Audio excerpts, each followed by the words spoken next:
ಕೂಸು ಅಳಾಕತ್ರ ಏನು ಮಾಡ್ತಿದ್ರು ಅಷ್ಟು ಬಡ್ತಾನ ಅವ್ರಿಗೆ. ಕೂಸುಗಳು ಅಳಾಕತ್ರ ಅಂದ್ರೆ ಹಾಲು ತಂದು ಕೊಡಂತ ಅಳಾಕತ್ರ ಜ್ವಾಳದ ಹಿಟ್ಟು ನೀರಾಗ ಕಲಿಸಿ ಬೆಳಗ ಮಾಡಿ ಇವ ಹಾಲಂತ ಕೂಸಿಗೆ ಕೊಡ್ತಿದ್ರು ಅಷ್ಟು ಬಡ್ತಾನ. ನೀವು ಕಾಡುದ ಬಡವ್ರನ್ನ ಹಾಲು ಬೇಕಂತ ಹತ್ರ ಜ್ವಾಳದ ಹಿಟ್ಟು ನೀರಾಗ ಕಲಿಸಿ ಬೆಳಗ ಮಾಡಿ ಹಾಲಂತ ಕೊಡ್ತಿದ್ರು. ಅಷ್ಟು ಬಡ್ತಾನ ಕಬೀರ ಕಮಲ. ಅಂತ ಒಬ್ಬರ ಕಬೀರನ ಮನೆಗೆ ಸಂತರ ದಿಂಡಿ ಒಂದು ಬಂದು ವಸ್ತಿ ಮಾಡ್ತು. ನಾವು ಪಾದಯಾತ್ರೆ ಬರಾಕತ್ತಾಗ ನೋಡ್ರಿ, ನೀವು ಸಂತ್ರಿ ಯಾರ್ಯಾರು ಮನೆ ಹೊಕ್ಕಾರೋ ಏನು ಮಾಡ್ತಾರೋ ಗೊತ್ತಾ ಇಲ್ಲ ನೋಡಿ. ನಾವು ಬರುವಾಗ ಮಳಿ ಬಂತಂದ್ರೆ ಮಣ್ಣು ಒಂದಂಗ ಮನಿನ ಹೋಗ್ತೀವಿ. ಚಾನ ಮಾಡಿದ್ರು, ಬಿಸ್ಕಿಟ್ ತೋರಿ ಅಂತಾರೆ. ಇವರೇನು ಫುಲ್ ಹೊಡೆದು ಬಂದಾರ, ಬಿಸ್ಕಿಟ್ ಹೋಗ್ಬೇಕು ಹಾಕಪ್ಪ ಚೀಲ್ದಾಗಿಲ್ಲ ಅಂದ್ರೆ ಇವರು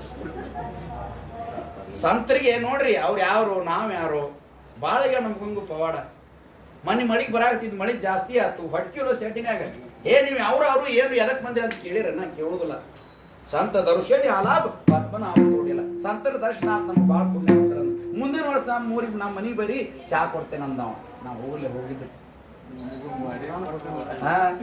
ಮಾಡಿಕೊಟ್ಟಲು ಮತ್ತೆ ಏನಾರು ತಿನ್ನಾಕ ಮಾಡಿಕೊಡ್ತೇನೆ ಅಂದವ. ಇವ್ರು ಮೂನ ಹಾಕತ್ತಾರ ಹೆಂಗ್ ಹೇಳ್ಕತ್ತ ಉಪಯೋಗ. ಅದಕ್ಕೆ ಹೇಳೋದೇನಂತಂದ್ರ ಪರಮಾತ್ಮನ ನಾಮಸ್ಮರಣೆ ಮಾಡೋದ್ರಿಂದ ಏನು ಎದಕ್ಕೂ ಕಡಿಮೆ ಮಾಡೋದಿಲ್ಲ ಭಗವಂತ. ಹಂಗ ಏನಾಗಿತ್ತಪ್ಪ ಅಂತ ಕೇಳಿದ್ರ, ಕಬೀರ ಕಮಾಲ, ಕಬೀರ ತಂದೆ ಕಮಾಲ ಮಗ ಭಾಳ ಬಡತನ. ಪಂಡ್ರಾಪುರಕ್ಕೆ ದಿಂಡಿ ಹೋಗೋದು ಪಾದಯಾತ್ರೆ ಹೋಗೋ ಸಮಯದೊಳಗೆ ನಾವು ಹೆಂಗೆ ಒಬ್ಬರ ಮನೆಗೆ ಹೋಗ್ತೀವಲ್ಲ ಹಂಗೆ ಅಚಾನವಾಗಿ ಏನೋ ಸಂತರ ತಿಳಿಯಾಗ ಹೋಗ್ತು. ಕಬೀರನ ಮನೆ ಒಳಗೆ ಇವತ್ತು ವಸ್ತಿ ಮಾಡಿ ಊಟ ಮಾಡಿ ಹೋಗ್ಬಿಡಕ್ ನಾಳೆ ಮುಂಜಾನೆ ಅಂತ ಹೇಳಿಬಿಟ್ರೆ ಸುಭಾಷ್ ಮಹಾರಾಜರು. ಸಂತ ಒಬ್ರು ಹೆಂಗೆ ಹೇಳ್ತಾರೆ ಕೇಳಬೇಕು. ಕಬೀರನ ಮನೆಯಾಗ ಇವತ್ತು ನಮ್ಮದು ವಸ್ತಿ 500 ಜನ ಆಯ್ತು, ಊಟ ಹಾಕ್ಬೇಕು ಇವತ್ತು. ಕಬೀರ ಹೆಂಗ್ ಮಾಡ್ತಾರ ನೋಡೋಣ ಅಂತೇಳಿ ಒಳಗೆ ತಾಳ ತಗೊಂಡು ಮುರ್ದಂಗ್ ತಗೊಂಡು ಭಜನೆ ಚಾಲು ಮಾಡಿದ್ರ ಸಂತರ. ಐತ್ ಅನ್ನೋದು ಗೊತ್ತಿಲ್ಲ, ಇಲ್ಲ ಅನ್ನೋದು ಗೊತ್ತಿಲ್ಲ. ಮತ್ತ ನಾವು ಈ ದಿಂಡಿ ಅದು ಬಂದು ಕಬೀರ ದಾಸನ ಮನೆಗೆ 500 ಗಟ್ಲೆ ಮಂದಿ ಬಂದು ಮನೆ ಹೊಕ್ಕಾಗ ಅವರು ಆಗವಲ್ ತಂದು ಬಿಟ್ಟರು. ಅವ್ರ ಮನ್ಯಾಗ ತಿನ್ನಾಕ ಏನೂ ಇಲ್ಲ. ಮತ್ ನಮ್ಮ ಮನ್ಯಾಗೆಲ್ಲ ಇದ್ದ ನಾಳೆ ನಾವು ಪುಣ್ಯಕನ್ ಕಳಿಸುವಾಗ 10 ಮಂದಿ ಹೇಳಿ 15 ಮಂದಿ 5 ಮಂದಿ ಜಾಸ್ತಿ ಹೋದ್ರೆ ಮೊದಲ ಹೇಳ್ಬೇಕಿಲ್ಲ ಅಂತಾರ. ನಮ್ಮ ಮನ್ಯಾಗ ಇನ್ನಷ್ಟು ಅಡಿಗೆರ ಮಾಡ್ತೀನಿ ಮೊದಲ ಹೇಳ್ಬೇಕಿಲ್ಲ ಅಂತಾರ. ಮತ್ತ ಅವ್ರಿಗೆ ನಮಗೆ ಎಷ್ಟು ಫರಕ ಹೇಳಿಲ್ಲ ಕೇಳಿಲ್ಲ. 100 ಗಟ್ಟೆ ಮಂದಿ ಹೋದ್ರು ಕಬೀರನ ಮನೆಗೆ. ಅಂದ್ರೆ ಭಕ್ತಿ ಒಳಗೆ ಎಂತ ಶ್ರೇಷ್ಠವಾದಂತ ಭಕ್ತಿ. ಭಕ್ತಿಯಿಂದ ಏನೇನಾಗ್ಯದ. ಕಬೀರನ ಮನೆಗೆ ಹೋತು ದಿಂಡಿ ಹೋದ್ರು, ಮಳಿ ಹತ್ಯದ. ಮಳಿ ಹತ್ತಿ ಎಲ್ಲಾರು ತೋದಾವ ಅರಿವಿ. ಎಲ್ಲಾ ಸಂತರಿಗೂ ಕಟಿಗೆ ತಂದು ಉರಿ ಹಚ್ಚಿ ಕಾಸುಗಳಕ್ಕೆ ವ್ಯವಸ್ಥೆ ಮಾಡಿದ ಯಾರು? ಕಬೀರದಾಸ. ನಿಮ್ಮ ಅರಿವಿ ತೋದಾವೆಲ್ಲ ವ್ಯವಸ್ಥೆ ಮಾಡ್ಕೊಲ್ಪ. ಆಯ್ತಪ್ಪ ಇವತ್ತು ವಸ್ತಿ ಊಟ ಪ್ರಸಾದ ನಿನ್ನ ಮನ್ಯಾಗ ಆಗ್ಬೇಕಂದ್ರೆ ಅವನ ಮನ್ಯಾಗ ಒಂದು ಒಡಕ ಕಾಳಿಲ್ಲ, ಅಷ್ಟು ಬಡ್ತಾನ. ಯಾಕಾಗ್ಬಂದು ಒಂದು ಕಬೀರ? ಯಾವಾಗ ಸಂತರ ವಾಣಿ ಸುಳ್ಳಾಗುದಿಲ್ಲ. ಏನು ನಮಗೆ ಹೇಳ್ಯಾರಲ್ಲ ಸಂತ ವಾಣಿ ಏನು ಸುಳ್ಳಾಗಕ್ಕೆ ಸಾಧ್ಯ ಇಲ್ಲ. ಅವ್ರು ಹೇಳ್ಯಾರ ಆಶೀರ್ವಾದ ಮಾಡ್ಯಾರ ಅಂದ್ರೆ ನಾ ಅವ್ರಿಗೆ ಅನ್ನ ಹಾಕತ್ತೇನಂತ ಅವಾಗ ನಿರ್ಧಾರ ಮಾಡ್ಕೊಂಡ್ಬಿಟ್ಟ. ನನಗೆ ಆಗುದಿಲ್ಲ ಅಲ್ಲಿಲ್ಲಮ್ಮ. ಹೋಗಿ ಹೆಂಡತಿ ಮುಂದೆ ಹೇಳ್ತಾನ, ಪತಿರೋತ ಹೆಣ್ಣು ಮಗಳು. ಮತ್ತು ಸಂತ ಹಿಂಗೆ ಅನ್ನಕತ್ತಾರ, 200 ದಿಂಡಿ ಐತಿ ಮನುಷ್ಯ, 200 ಮಂದಿ ದಿಂಡಿ ಐತಿ, ನಮ್ಮ ಮನ್ಯಾಗ ಪ್ರಸಾದ ಆಗ್ಬೇಕಂತ. ಹೆಂಗೆ ಏನು ಮಾಡೋದಂತ ಅಡಿಗೆ ಕೊನೆಯಾಗ ಹೋಗ್ತಾನ. ಭಾಳ ಚಲೋ ಮಾಡಿದ, ಯಾಕಾಗೋದು ಮಾಡೋಣ ಅಂತ ಆಗಿ ಹೆಂಗ್ರಿ ಮಾಡೋದು ಅಲ್ಲಿಲ್ಲಕ್ಕಿ. ಯಾಕಾಗೋದು ಭಾಳ ಚಲೋ ಆತ ಮಾಡಿ ಬಿಡು ನಂದ್ಲು. ಯಾರಿಗೆ ಯಾಕಂತ ಹೇಳ್ರಿ ಹಂಗ ಒಂದು ಒಡಕ್ಕೆ ಕಾಲಿಲ್ರಿ. ಅದಂತ ವಿಷಯ ನಾನು ಇದ್ದದ್ದು ಹೇಳಾಕತ್ತೇನೆ. ಭಕ್ತಿ ವಿಷಯದೊಳಗೆ ತೆಗೆದು ನೋಡ್ರಿ ಬೇಕಾದ್ರೆ ನೀವು ಹೆಂಗ ಮಾಡೋದಂದ. ಹೆಂಡತಿ ಹೇಳಿದ್ಲು, 200 ಮಂದಿಗೆ ಅಡಿಗೆ ಮಾಡುವಷ್ಟು ನಮ್ಮ ಮನೆ ಒಳಗೆ ಇಲ್ಲ ಇವತ್ತಿನ ದಿವಸ. ಟೈಮ್ ಎಷ್ಟಾಗೈತಿ? ಇಷ್ಟೆಲ್ಲ ಆಗ್ಬೇಕಾರ ರಾತ್ರಿ 11 ಗಂಟೆ ಆಗಕ್ಕೆ ಬಂದದ, 12 ಗಂಟೆ ಹೊಡ್ಲಿಕ್ಕೆ ಬಂದದ. ಹೆಂಗ್ ಮಾಡ್ತಿ, ಏನ್ ಮಾಡೋದಂತ ಕೇಳಿದ. ಇಲ್ಲ ಊರೊಳಗೆ ಹೋಗ್ರಿ, ಯಾವುದಾದ್ರ ಒಂದು ಅಂಗಡಿ ಎಬಿಸಿ ನೀವು ಆ ಸಂತರಿಗೆ ಎಷ್ಟು ಬೇಕು ಅಷ್ಟ 200 ಮಂದಿಗೆ ಅಷ್ಟ ಬೇಕಾಗುವಷ್ಟ ಕಡಿ ಕಾಳನ್ನು ತಗೊಂಬರ್ರಿ ಅಂತ ಹೇಳಿದ್ನು. ಹೇಳ್ತಿ ಯಾರಿಗೆ? ಗಂಡಗೆ, ಕಬೀರಗೆ. ಕಬೀರ ಹೋದ. ಸಣ್ಣ ಮಗ ಇತ್ತು, ಕಮಾಲನ ಕರ್ಕೊಂಡು ಹೋದ. ಬಾ ಮಗನ ಸಂತರಿಗೆ ರೇಷನ್ ತರೋಣ. ಯಾವ್ದಾರ ಒಂದು ಪುಣ್ಯಾತ್ಮನ ಅಂಗಡಿ ತೆಗೆದಿರ್ಬೇಕು ಊರಾಗ, ಶೆಟ್ಟರ್ ಅಂಗಡಿಗೆ ಹೋಗಿ ಅವ್ರಿಗೆ ರೇಷನ್ ತಂದ ಅಡಿಗೆ ಮಾಡಿ ಹಾಕೋಣ ಅಂತೇಳಿ ತಗೊಂಡು ಹೋದ. ಕರ್ಕೊಂಡು ಹೋದ ಮಗನ. 11 ಗಂಟೆ ಆಗೈತಿ, ಎಲ್ಲ ಅಂಗಡಿ ಕದ ಹಾಕಿದ್ದು. ಒಂದು ಅಂಗಡಿ ಖುಲ್ಲಾ ಇದ್ದಕ್ಕಿಲ್ಲ. ಚಲೋದೊಂದು ಪೇಟ್ಯಾಗ ಒಂದು ಶೆಟ್ಟರ್ ಅಂಗಡಿ ಇತ್ತು, ಕದ ಹಾಕಿ ಅವನು ಒಳಗೆ ಮಕ್ಕೊಂಡಿದ್ದ. ಹೇಳ್ತೇನೆ ಕತಿ ನಿಮಗೆ. ಒದರಿ ಎಬಿಸಿ ಕೇಳಿದ್ರೆ ಕೊಡುದಿಲ್ಲ. ಇವ್ ಕೊಡಾಕ ಇವ್ ಎಲ್ಲಿಂದ ಕೊಡ್ತಾನ? ಬಡ್ತಾನ ಇವ್ ಉದ್ರಿ ಕೊಟ್ಟು ರೊಕ್ಕ ಕೊಡಾಕ ಆಗುದಿಲ್ಲ ಅಂತ ತಿಳಿದು ಉದ್ರಿ ಯಾರು ಕೊಡುದಿಲ್ಲ ಅಂತ ತಿಳ್ಕೊಂಡು ಏನ್ ವಿಚಾರ ಮಾಡಿದ? ತನ್ನ ಸ್ವಂತಕ್ಕಾಗಿ ಎಲ್ಲ ಸಂತರಿಗೆ ಊಟ ಮಾಡಬೇಕು, ಸಂತರಿಗೆ ಊಟಕ್ಕೆ ಹಾಕ್ಬೇಕಂತ ತಿಳಿದ ವಾಡಿ ಒಡೆದ ತುಡುಗು ಮಾಡಿ ತಗೊಂಡು ಹೋಗ್ಬೇಕಂತ ತಂದೆ ಮಗ ನಿರ್ಧಾರ ಮಾಡಿದರು, ಕಬೀರ ಮತ್ತು ಕಮಲ.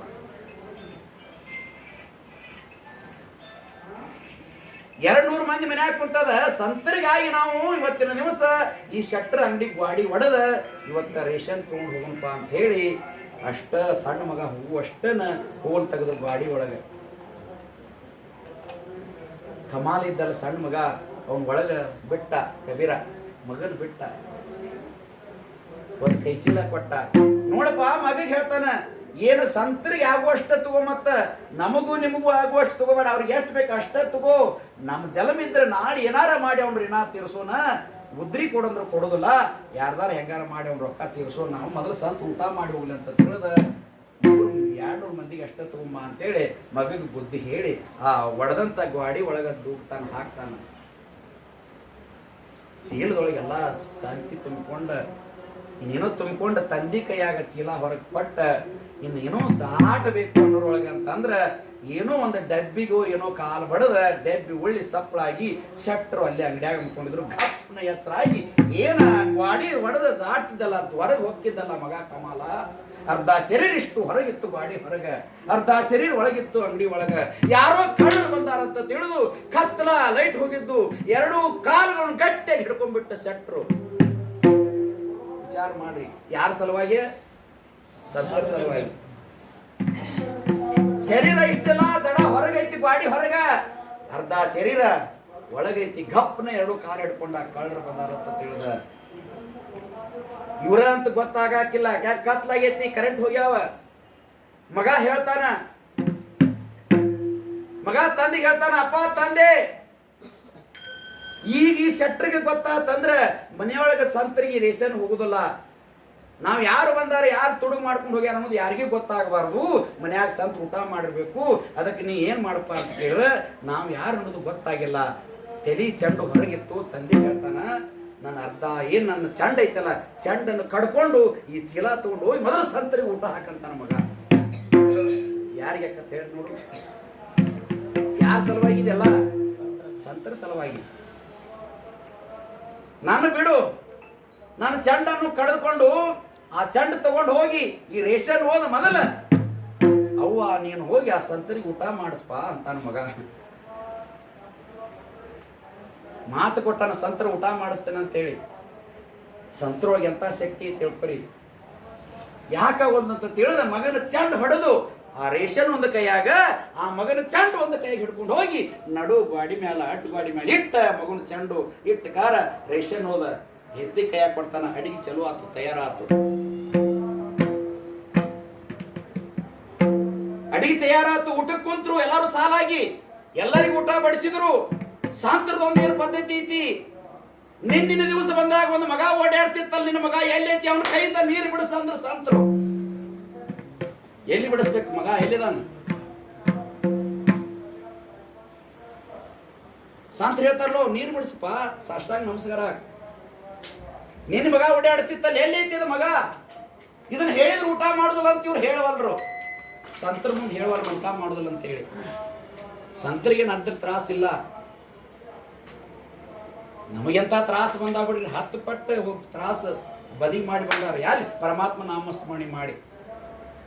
ನಿನ್ನ ಮಗನ ಕೈಲಿಂದ ನೀರು ಬಿಡಿಸೋ ಅಂತಾರ ಸಂತರ. ಎಲ್ಲ ಎಡಿ ಹಾಕ್ಯಾರ, ಊಟ ಮಾಡೋದಷ್ಟ. ಉದಿನ ಕಡ್ಡಿ ಬೆಳಗಿರು ಊಟ ಚಲೋ ಆಕತ್ತ. ಮಗನ ಕೈಲಿಂದ ನೀರು ಬಿಡಿಸ. ದುಃಖಿಬ್ಬರಿಗೆ ಬರ್ತದ, ಹೇಳಕ್ಕಾಗವಲ್ದು. ನೀರು ಬಿಡಿಸಂದಾಗ ತಾಯಿ ಕರಳು ತಡೆಪಕ್ಕಾಗೋದಿಲ್ಲ. ಕೊನೆಗೂ ಹೇಳ್ತಾಳ, ನಿಮ್ಮ ಸಲುವಾಗಿ ರೇಷನ್ ತರಕ್ ಹೋದಾಗ ನನ್ನ ಮಗನ ಚೆಂಡು ಕಡ್ಕೊಂಬಂದ ಗಾಡಿ ಮ್ಯಾಗ ಇಟ್ಟಾನ.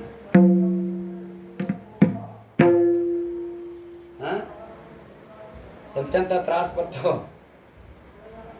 ಊಟ ಮಾಡಿದ್ರು. ಇಷ್ಟ ಅಲ್ಲ, ಮತ್ತೆ ಕತಿ. ಊಟ ಆಯ್ತು, ಮಲ್ಕೊಂಡ್ರು, ಮತ್ತು ಸ್ನಾನವನ್ನು ಮಾಡಿ ಹೊಂಟ್ರು ಭಜನೆ ಮಾಡ್ಕೊತ. ಭಜನೆ ಮಾಡ್ಕೊಂತ ಹೋಗುವಾಗ ಊರಾಗ ಬೆಳಕಾದ ಕೂಡಲೇ ಸುದ್ದಿ ಆಯ್ತು, ಯಾರೋ ಶಟ್ರ ಅಂಗಡಿ ತೊಡಗು ಮಾಡ್ಯಾರ, ಶರೀರ ದಡ ಎಲ್ಲ ಒಳಗೈತಿ, ಚಂಡ್ ಇಲ್ಲ ಅಂತ ತಿಳಿದ ದೇಸಾಯಿ ಗೌಡ್ರ ಮನೆಗೆ ಕಂಪ್ಲೀಟ್ ಹೋತು. ದೇಸಾಯಿ ಅರ್ಧ ಇಡೇ ಊರಿಗೆ ಡಂಗ್ರ ಹೊಡಿಸಿದ, ಯಾರು ಆ ಶಟ್ರ ಅಂಗಡಿ ತುಡುಗು ಮಾಡಿರಿ, ಶರೀರ ದಡ ಎಲ್ಲ ಒಳಗೈತಿ, ಇದು ಯಾರ್ದೈತಿ ನೀವು ಕರೇನ ಅಂದ್ರ ಅಗಸಿ ಬಾಗಲಕ್ಕ ಏನು ಶರೀರ ದಡ ಇತ್ತಲ್ಲ ಅದನ್ನ ಕಟ್ಟಿಸ್ಬಿಟ್ಟ. ಚಂಡಿಲ್ಲ, ಇದಂತ ಚಂಡ್ ಗುರ್ತ ಹಿಡ್ಯಾಕಾಗಲಿಲ್ಲ, ಇದು ಯಾರ್ದೈತಿ ಬಂದ್ ವೈರಿ ಸರಳ ಅಂತ ಹೇಳಿ. ಮತ್ತ ಇದು ಯಾರ್ದೈತಿ ಬಂದ್ ವೈಲಿಲ್ಲ ಅಂದ್ರ ಗುರುತಾದ್ರ ಅದ್ರ ಪರಿಣಾಮ ಬೇರೆ ಆಗ್ತತಿ ಅಂತ ತಿಳಿದ ಅಗಸಿ ಬಾಗಿಲಿ ಕಟ್ಟಿಸ್ಬಿಟ್ಟು ನೋಡ್ರಿ ಆ ದಡವನ್ನು. ಸಂತರು ಎಲ್ಲಿ ಹೋಗ್ಬೇಕಾಗಿತ್ತು, ಮುಂದಿನ ಊರಿಗೆ ಹೋಗ್ಬೇಕಾಗಿತ್ತು, ಇವ್ರು ಎಲ್ಲಿ ಹಾಯ್ಬೇಕಾಗಿತ್ತು, ಅಗಸಿ ಬಾಗಲ್ ಬುಡಕ ಹಾಯ್ಬೇಕಾಗಿತ್ತು. ಹೋಗ್ಕಾರ ಭಜನಿ ಮಾಡ್ಕೊಂತ ಕುಣಿದಾಡ್ಕೊಂತ ಹೋಗುವಾಗ ಆ ಏನ ತೂಗು ಬಿಟ್ಟಿದ್ರಲ್ಲ ರುಂಡಿಲ್ಲದ ಈ ದೇಹವನ್ನು ತೂಗು ಬಿಟ್ಟಿದ್ರ, ಅದನ್ನ ನೋಡ್ತಾರ. ಸಂತರು ನೋಡಿದ್ರು, ನೋಡಿದಾಗ ಇದು ಯಾರ್ದಪ್ಪ ಕೂಸು, ಯಾರ್ದು ಮಗ ಇದು ಹಿಂಗ್ಯಾ ಕಟ್ಟರ ಅಂತ ಕೇಳಿದಾಗ ಇವ್ರಿಗೆ ಮತ್ತಷ್ಟು ದುಃಖ ತಡ್ಕೋಬೇಕಾಗಲಿಲ್ಲ. ಅವಾಗ ಹೇಳ್ತಾರ, ಇದು ಯಾರ್ದು ಅಲ್ಲ, ನೀವು ನೀರು ಬಿಡಿಸಂದ್ರಿ, ಇದ ಮಗ ಏನೈತಿ ನೋಡ್ರಿ ಅಂತ ಹೇಳ್ತಾರ. ಸಂತರು ಕೃಪಾ ಆಶೀರ್ವಾದ ಎಲ್ಲೈತು, ಮನ್ಯಾಗೈತಿ, ತೊಂಬರೋಗ ಅದನ್ನ ಚಂಡ ಅಂದ್ರು. ಓಡೋಡೋಗಿ ತಗೊಂಡು ಬಂದ ಕಬೀರದಾಸ್, ಓಡೋಡೋಗಿ ತಗೊಂಡ್ ಬಂದ, ಅದನ್ನ ತೆಳಗೆ ಇಳಿಸಿದ್ರು. ಇಳಿಸಿ ಸಂತರ ಅಮೃತ ಹಸ್ತದಿಂದ ಆ ಚಂಡನ್ನು ತೆಗೆದುಕೊಂಡು ಏನ ಕಮಾಲನ್ನ ಸೆರೆಲಿತ್ತಲ್ಲ ಅದು ಹೆಂಗೈತಿ ಕರೆಕ್ಟ್ ಆಗಿ ಚಂಡಿತ್ತು, ಮೊದಲು ಹೆಂಗಿತ್ತು ಹಂಗ ಆ ಕೂಸು ಮತ್ತು ಓಡಾಡಕೈತಿ ನೋಡ್ರಿ. ಅದಕ್ಕೆ ಸಂತರ ವಾಣಿ ಸಂತ ದರುಸೆಣಿ ಅಲಾಭ ಪದ್ಮನಾಭ ಜೋಡಿಯಲ್ಲ ಸಂಪುಷ್ಟ ಹೃದಯ ಪೇಟಿ ಕರುಣಿ ಪೋಟಿ ಸಾಟ. ಸಂತರ ಕೃಪಾ ಆಶೀರ್ವಾದದಿಂದ ಸತ್ತವ ಸಹಿತ ಬದುಕ್ತಾನ ಇದೊಂದು ದೊಡ್ಡ ಸಾಕ್ಷಿ. ಸುಳ್ಳಂದ್ರೆ ಭಕ್ತಿ ವಿಜಯದೊಳಗೆ ತಗದ್ ನೋಡ್ರಿ. ಸತ್ತನ್ನು ಬದುಕಿಸಿದಂತವರು ಸಂತರು. ಸಂಪುಷ್ಟ ಹೃದಯ ಪೇಟಿ ಅಂದ್ರ ಆ ಪರಮಾತ್ಮ ಪಾಂಡುರಂಗನ ಹೃದಯದೊಳಗ ಪೆಟ್ಟಿಗೆ ಮಾಡಿ ಇಟ್ಕೋಬೇಕಂತ. ಸಂಪುಷ್ಟ ಹೃದಯ ಪೇಟಿ, ಹೃದಯದೊಳಗೆ ಸಣ್ಣ ಪೆಟ್ಟಿಗೆ ಮಾಡಿ, ಸಣ್ಣ ಸಂದಕ ಮಾಡಿ, ಸಣ್ಣ ಗುಡಿ ಮಾಡಿ, ಸಂಪುಷ್ಟ ಹೃದಯದೊಳಗೆ ಪೆಟ್ಟಿಗೆ ಮಾಡಿ ಇಟ್ಕೋಬೇಕಂತ ದೇವರನ್ನು. ಹಂಗ ಇಟ್ಕೊಂಡು ಅವ್ರಿಗೆ ಪರಮಾತ್ಮ ಪಾಂಡುರಂಗ ಒಲಿತಾನ. ಅಂತ ಭಕ್ತಿ ಮಾಡಿದಂತ ಯಾವ ಕಬೀರದಾಸ, ಕಮಲದಾಸ ಹಂಗ ಭಕ್ತಿ ಮಾಡಿದಕ್ಕಾಗಿ ನನ್ನ ಮಗ ಮತ್ತೆ ಹೆಂಗಿತ್ತು ಹಂಗ ಸಂತರ ಕೃಪಾ ಆಶೀರ್ವಾದದಿಂದ ಮತ್ತೆ ಜನ್ಮ ಪುನರ್ಜನ್ಮ ಆಯಿತು. ಇಲ್ಲಿ ಭಕ್ತಿ ಕುಂಬಾರನ ಕೈ ಬಂದು ಭಜನಿ ಮಾಡೋದರಿಂದ ಅದಕ್ಕೆ ಇಂಥ ಪಂಡರಿನಾಥ್ ಅಂದ್ರೆ ಸಾಮಾನ್ಯ ಅಲ್ಲ, ಇಂಥ ದೇವ್ರು ಎಲ್ಲಿಯೂ ಇಲ್ಲ. ಅದಕ್ಕೆ ಹೇಳುದು ಜಗದ್ಗುರು ತುಕಾರಾಮರಾಜರು ಪಂಡರಿಚೇ ವಾರಿ आहे माझ घरी अनेकन करी तीर्थ व्रत ಹೇಳಿದ್ರೆ ಮತ್ತೆ ಇದಕ್ಕ ಯಾಕೆ ಶ್ರೇಷ್ಠ ಅಂದ್ರಿ, ಇದ ವಾರಿ ಇದ ಇಟ್ಟಲ್ಲ ಯಾಕಂದ್ರಿ ಅಂತ ಕೇಳಿದ್ರೆ ಇದಕ್ಕೆಲ್ಲ ಹೇಳಕ್ ಸಾಕ್ಷಿ ಇವು. ನೀವು ಬೇಕಾದನ್ನ ಹೇಳ್ರಿ ನೀವು. ಅದಕ್ಕಾಗಿ ಪಂಡರಿಕೆ ವಾರಿ आहे माझ घरी अनेकन करी तीर्थ व्रत व्रत एकादशी करीन उपवासी गायीन हरनिसी मुखे नाम नाम विठोबाचे गेविन मी वाचे बीज कल्पांतीचे ತುಕಾಮನಿ ವ್ರತ ಏಕಾದಶಿ ಕರಿನ ಉಪವಾಸಿ ಅಂತ ಜಗದ್ಗುರು ತುಕಾರಾಮ ಮಹಾರಾಜರು ಹೇಳ್ಕೊತ ಬಂದಾರ.